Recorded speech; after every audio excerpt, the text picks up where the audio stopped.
Perhaps predictably, the Queensland Government has dismissed the federal budget as disappointing. Despite the big-ticket announcement of money for an important rail link in Brisbane, the state government says vital infrastructure projects have either been underfunded or ignored. At a business breakfast in Brisbane, Queensland's Treasurer delivered his response to the federal budget. It's not a budget that does a great deal to help business, in fact quite the opposite. And it's not a budget that does much to help families. The biggest new announcement in the budget for Queensland was $715 million for Cross River Rail, an underground rail proposal in Brisbane.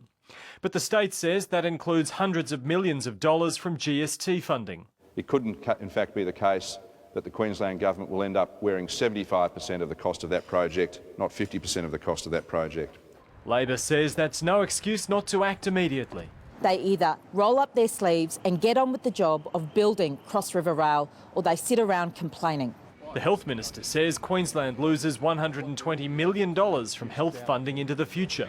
If there is any cuts in Queensland, it will be as a consequence of Wayne Swan and Julia Gillard's cuts to Queensland Health in last night's budget. Businessman Clive Palmer says the budget has no incentive to get ahead. A Palmer government will slash the tax rate by 50% for those Australians having a second job from the money they earn from that job. Of the 30 federal seats in Queensland, Labor holds only 8. In Wayne Swan's electorate, voters didn't believe the budget is going to change Labor's chances. What a cracker. They're gone. I think it's going to actually make things a lot difficult for them to get back into government in September, unfortunately. They just, haven't delivered. Can't deliver. Australia needs a change.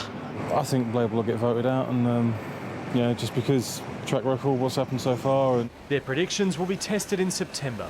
John Taylor, ABC News, Brisbane.